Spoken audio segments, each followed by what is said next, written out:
Yeah, that was really a mighty. I don't know. I don't really think that was me. You just said there. That was so much of what I am not. But the media and everyone says I'm this. Ah, good. I could only build the resilience to come up this stage today because of my amazing co-speakers. I was listening to humor and I just released my stress. And I was listening to the power of the project to you, and I thought about what project am I going to pitch to you today. Is it the project that I'm a founder, or the project that I'm an author, or the project that I'm a breast cancer survivor, or the project that I'm a Nigerian that is now in the space of leftover? So, but while thinking about this, I found out that every of these my different projects and what have defined me and what I have called accomplishment has what we call alignment. And that's why I'm talking to you about how to build resilience using a geoscience perspective. So I'm a geoscientist and working on in the field of energy and oil and gas, still doing my master's in marine geoscience. That is how much I love geoscience, right? And I want to bring the perspective of being a geoscience to the relation of resilience. These are the fun part about me. So forget about every announcement. I am this girl who likes hand working, but unfortunately I haven't hand worked for 1 year, thanks to breast cancer.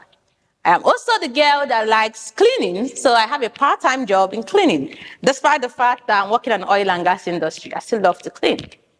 And then I like shaking my body. So maybe before this end of the day, I may show you some steps. But before then, I want to start by using this dark shade. Because I can hear some of the speakers saying that you should listen to people. And that was really nice. And I think I should cover my eyes so that I may not have put on so much opinion. Maybe your eyes are scary to me. But maybe also this glasses is because it fits me well. Or maybe because this glasses is a shade that protects me.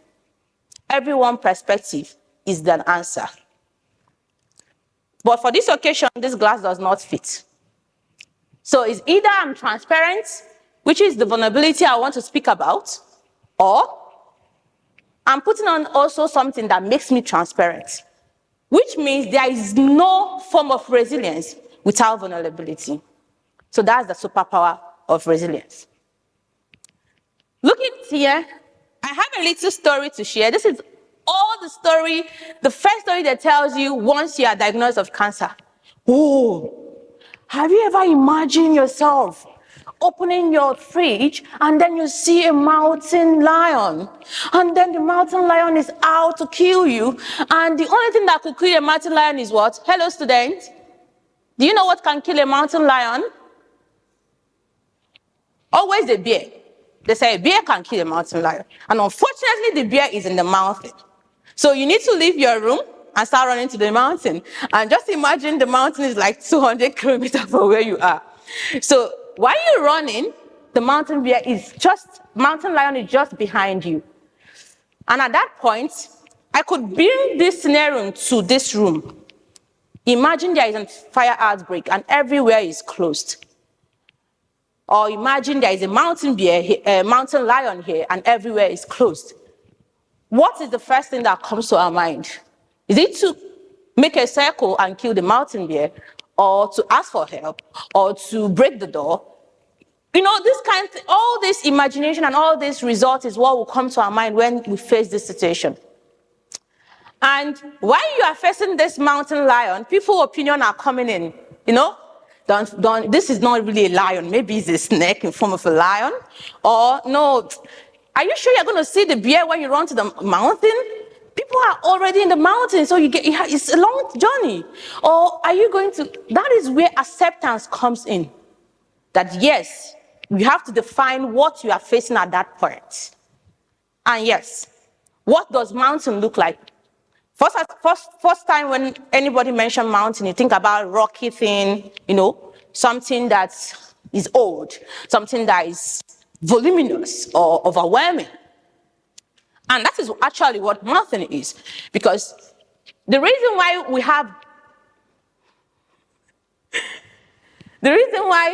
I decided to describe cancer now as not a mountain but a hill is because of two reasons. The formation and the geological formation of mountain, and why we also have a different formation of a hill. So we always associate mountain as something that is overwhelming with a high peak, and then a hill with something that is less overwhelming. And this is where perspective comes in, that when you are facing a challenge or when you are facing a life-threatening situation, how you define that situation matters a lot how you're going to tackle it. So it's either you call it an overwhelming situation, oh, this is going to kill me, it's unreachable, or you call it this is a hill. So hill in the essence gives you more closer step than in the mountain. And that is why we look at the formation of this geology. So the faulting, which is usually how this is formed, when there is faulting in the earth, it's raised the formation of a hill or a mountain. And not just that, the erosion of this also have a way of making it the shape that we all go into. And you ask me now, what has been the erosion happening even as you are sitting now? Because as you are sitting now, there is an erosion happening. The erosion could be, what food am I going to eat after this? The erosion could be, can this girl just talk? We have some dinner to take.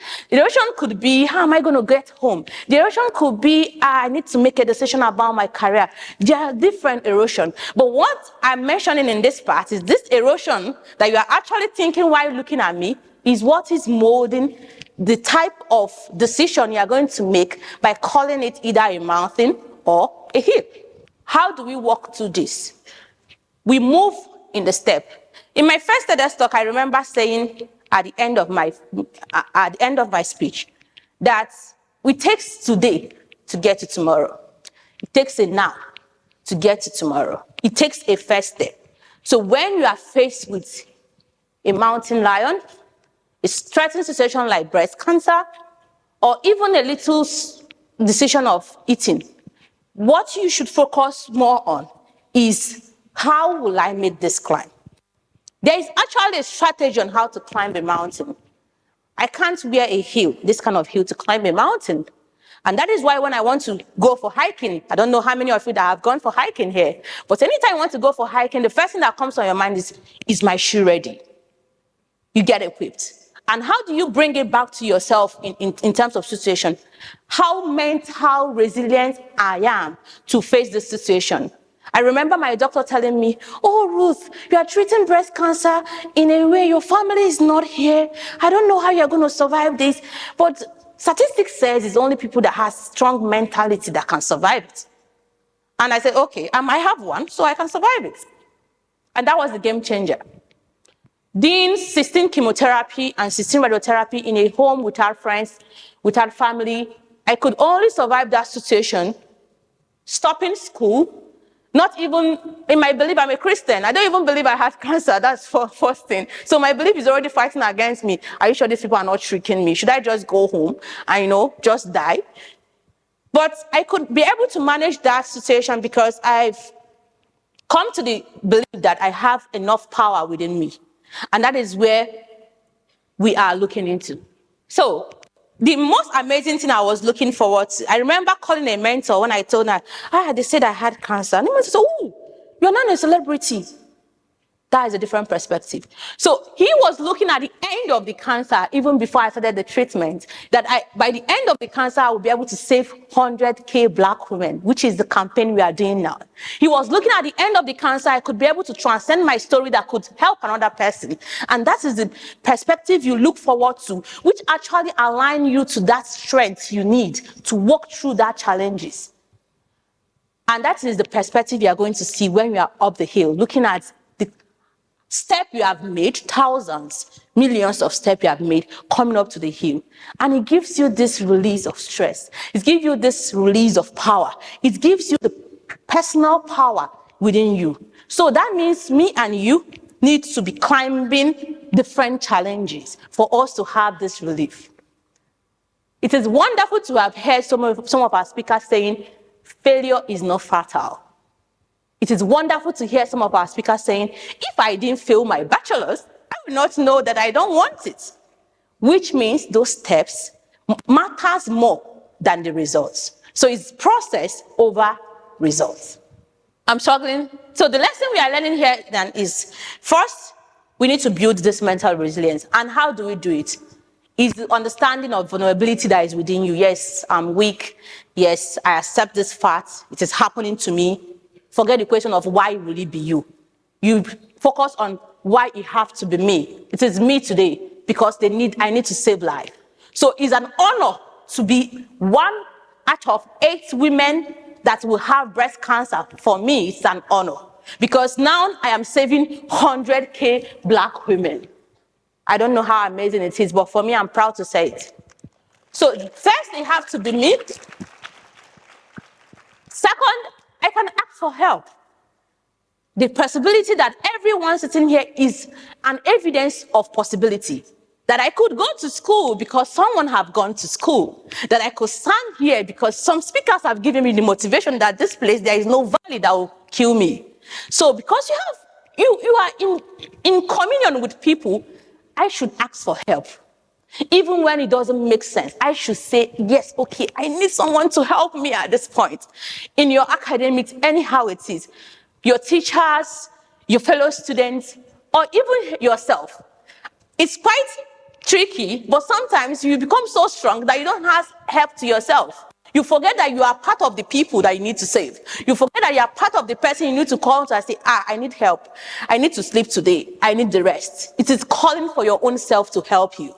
And the last, again, is understanding that in the face of challenge, we are putting more effort in the process over results, but then we need to define what our success at the end of the day becomes to us.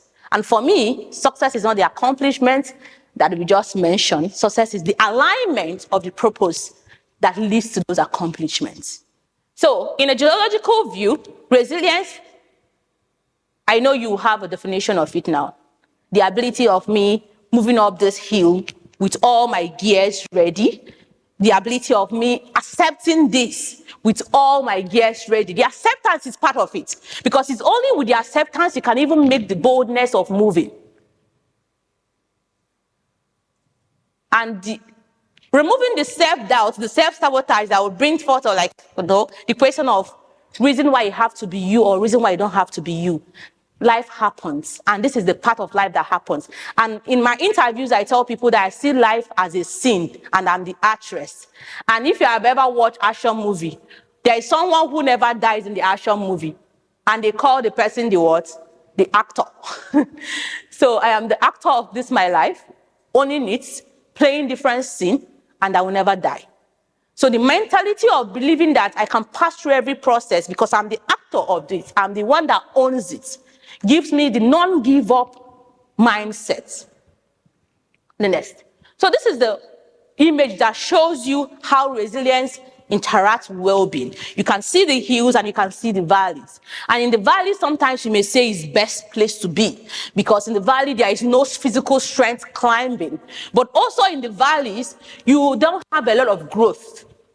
Also in the valleys, you don't see a lot of perspective. And that is why we all need to be in the valley and also be in the hill. Next. Thank you. Thank you for looking at this lesson, for understanding the process, which is setting small goals. I mean, starting today, you have to make a first step for us to move, which means building rituals, little habits, is as little as you, when you want to eat food that your mom gives to you that you don't like. You know, sometimes when they give us something we don't like, you know, you're so focused on this food, I don't like this food. Then focusing on, I need this food.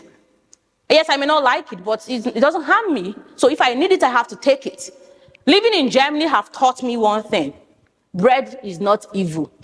Growing up, I didn't like bread. But coming to Germany where I cannot access food like jollof rice, food like yam, I have to eat bread because I need it to survive. And at the point I become the expert of bread that I can tell my friends, go to this bakery, they have the best bread ever. And that is you building rituals, building small, I would say small habits. It helps you to build your resilience. So I want you to take a little 2 minutes to watch this video, and then we end today's talk. And how I've been navigating it from my diagnosis to the first surgery where I did the breast surgery, and then to the second surgery where I stored my ovary, to my family supporting me in the hospital, to this surgery, then to me cutting my hair because I don't want to lose it, pouring water for the first time on my head to see how it feels like, and then receiving a gift from my friend, and this is the first chemotherapy, and this is the second one. Then I started losing the hair that I have lost before. So this is it, falling off. This is it. And it got worse. It became like this, and boom, there was no hair, it anymore. Then this is me doing the third chemotherapy, and the fourth chemotherapy. I'm happy because that's actually the last day of the first cycle. Then this is me rocking all my hair. Why not? I'm beautiful and I'm brave, and yes, it has been tough and it's really been shitty, and I find my comfortable place sleeping and watching Korean movies. And this is the first chemo for the first cycle, and this is the second one. Then again the third one come and go, the fourth one came and go, then the fifth one came and go.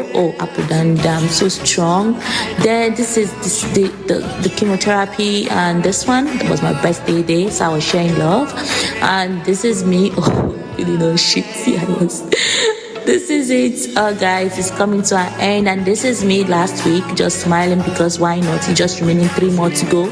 And you know what? This morning I found out that my hair is growing back again. I'm so excited and with smiles. Yes, then I actually still have 3 more chemotherapy to go, and then I know it's hard, but I see the light at the end of the tunnel.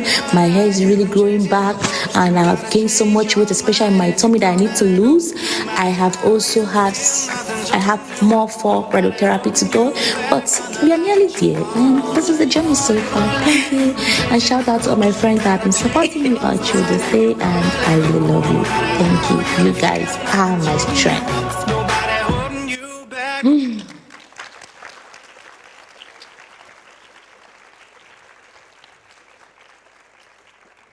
I played this video because before I made this video, I watched other people's videos on YouTube, and I was like, should I make this video?